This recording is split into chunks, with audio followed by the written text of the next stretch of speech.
Éclat de vie. Se relever. Un podcast qui aide à soigner les plaies et à penser l'après. Les accidents collectifs et les attentats, de par leur violence, peuvent causer un psychotraumatisme dont l'impact varie selon l'exposition au danger, les circonstances du drame et l'histoire de vie de chacun. Comment ces épisodes de vie tragiques peuvent nous fragiliser ? À quel moment faut-il s'inquiéter ? À quel moment faut-il consulter ? Je suis Avril Prosper, psychologue au sein de la Fédération nationale des victimes d'attentats et d'accidents collectifs. Dans ce podcast, je serai accompagnée de victimes et de professionnels ayant touché de près ou de loin ce phénomène si complexe. Ensemble, nous tenterons de décrypter les causes de ces blessures invisibles, d'en comprendre les symptômes et de partager des méthodes de soins. Bonjour à tous, bienvenue sur le podcast de la FENVAC, Éclat de vie. Je suis aujourd'hui accompagnée de Nathalie Girard de Fanix. Nathalie Girard de Fanix qui est du coup psychologue clinicienne, psychothérapeute, spécialiste du psychotrauma, qui est formatrice et superviseuse auprès de l'Association française des thérapies cognitivo-comportementales, l'AFTCC. Nathalie, vous êtes aussi psychologue en cabinet à Lyon. C'est là que vous nous recevez aujourd'hui, dans votre cabinet privé dans le centre de Lyon. Donc on est là pour parler de la psychoéducation, qu'on retrouve beaucoup dans les thérapies cognitivo-comportementales, les TCC. Du coup, est-ce que vous pouvez nous expliquer qu'est-ce que c'est la psychoéducation ?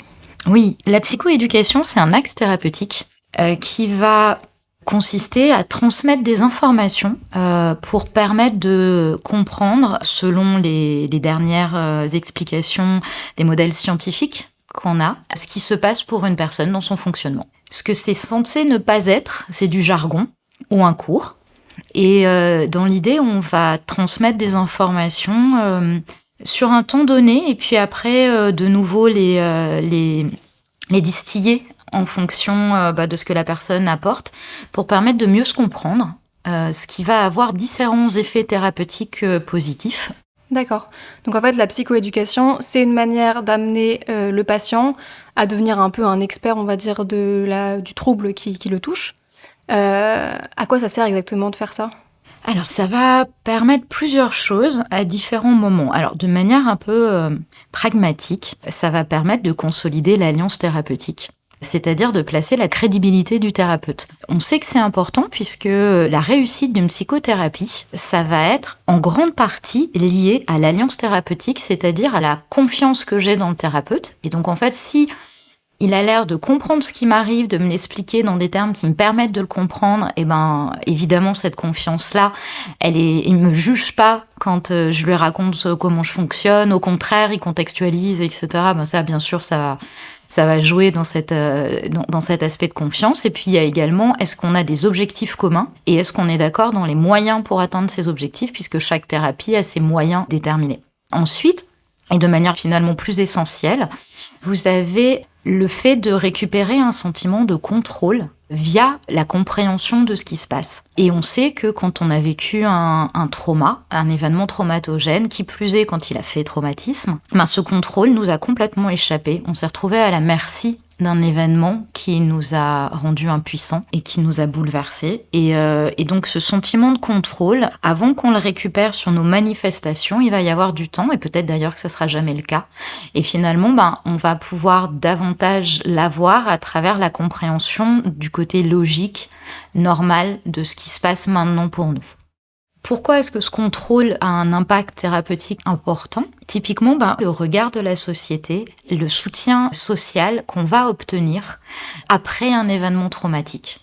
Donc, c'est pas le seul élément, mais c'est un élément déterminant et on pense que c'est aussi pour ça, en tout cas peut-être en partie, c'est moi qui en fais l'hypothèse aussi, mais que parmi les événements traumatogènes les plus marqués, on va supputer que c'est notamment du fait de la réaction sociétale qui induit culpabilité et honte chez la personne ayant subi l'événement.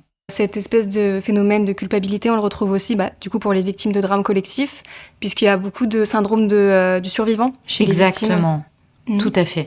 Oui, effectivement. Et donc, plus on va avoir des réactions en face de nous qui nous permettent de comprendre ce qui se passe ou ce qui a pu se passer pendant. Vous parlez de cette très justement de cette culpabilité du survivant. Il y a le pourquoi moi et puis le sentiment de vide existentiel qui peut rester après de tels événements. Mais il y a aussi le qu'est-ce que j'ai dû faire pour survivre. Et des fois, on a fui, des fois, on a paralysé alors qu'on se dit la personne morale que je suis n'aurait pas dû. Et toutes ces réflexions ad hoc qu'on a dans l'après-coup, ou les proches qui disent « mais enfin, pourquoi t'as pas ?» Et c'est vrai qu'en fait, on a aujourd'hui des modèles explicatifs de nos réactions physiologiques qui nous permettent de faire sens de ces réactions qui souvent nous échappent.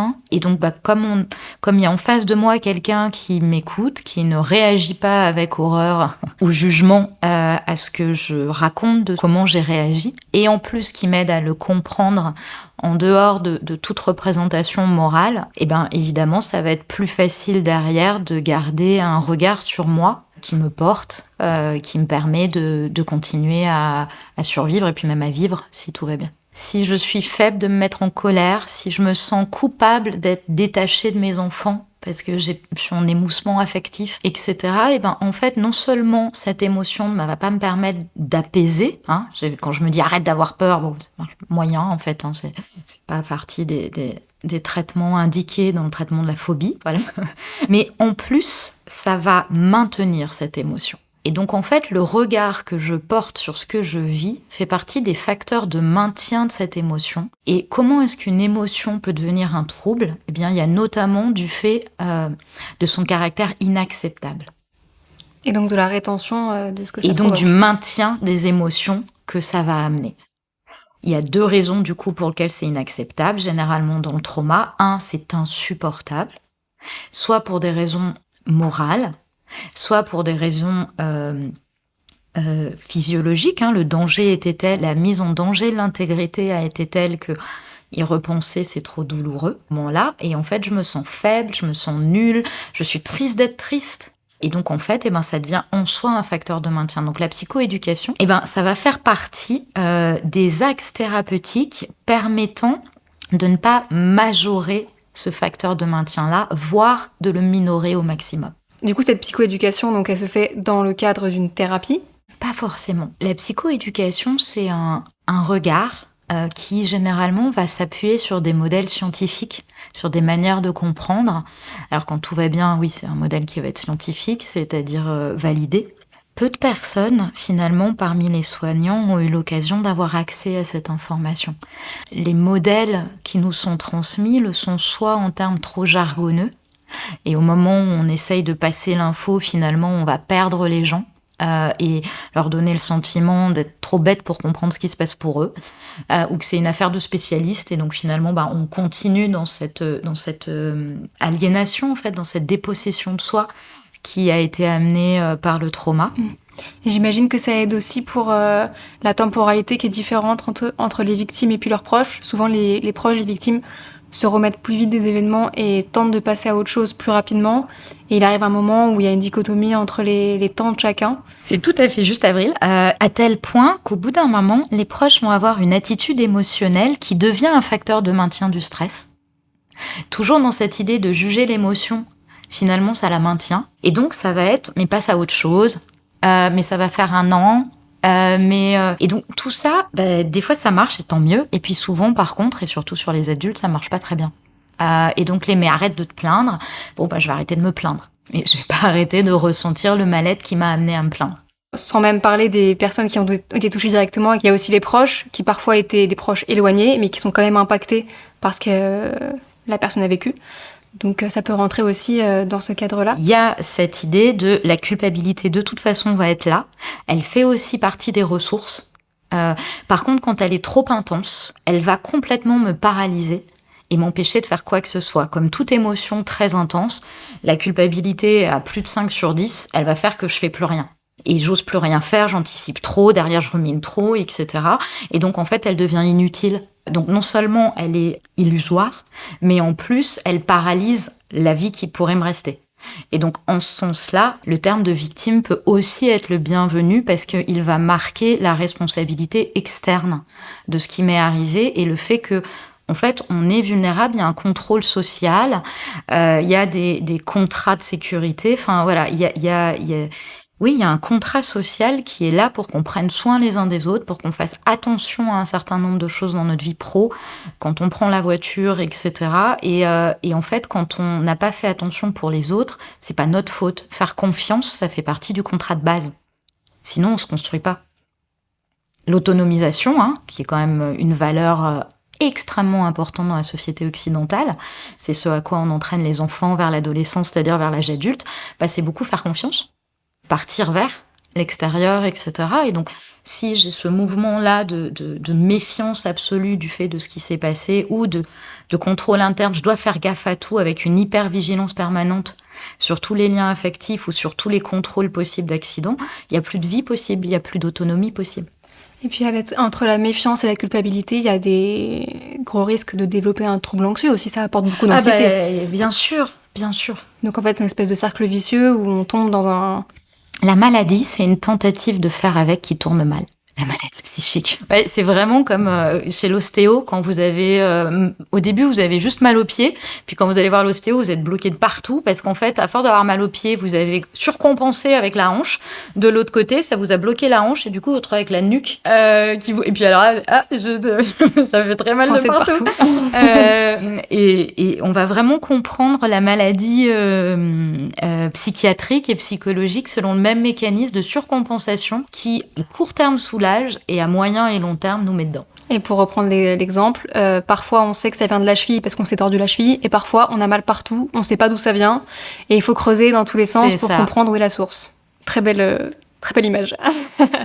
Est-ce que pour finir, vous auriez quelques conseils de livres ou de documents qu'on pourrait proposer aux victimes ou à leurs proches ou toutes les personnes qui vont écouter le podcast? Pour ce qui va être le bouquin, moi je trouve que celui de Pascal Brion, c'est le plus chouette. Ok. Donc se relever, il y a 2 tomes, c'est ça, il y en a un qui est plus pour les professionnels. Il y en a un qui est exclusivement pour les professionnels, enfin c'est pas qu'il est interdit aux autres, c'est juste que ça n'a pas de sens de le lire, ça n'a aucune utilité, enfin ça jargonne tout ça. Et puis l'autre qui est pour à l'usage des patients et de leur famille, on y revient, puisque c'est ensemble qu'on se soigne, qu'on crée un environnement qui est propice à la guérison. Ok, super. Je les mettrai sur la description du podcast, sans problème. Merci beaucoup Nathalie d'avoir participé à ce podcast qui était hyper intéressant, hyper riche. Nous on se retrouve du coup dans 2 semaines, mardi à partir de 6h du matin. Très bonne journée, à bientôt.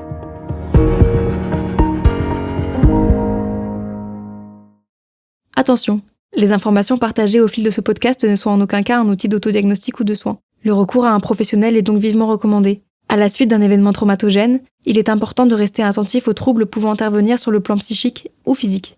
La FENVAC peut vous orienter vers des praticiens habilités à répondre à vos besoins. En cas d'urgence, contactez le 15.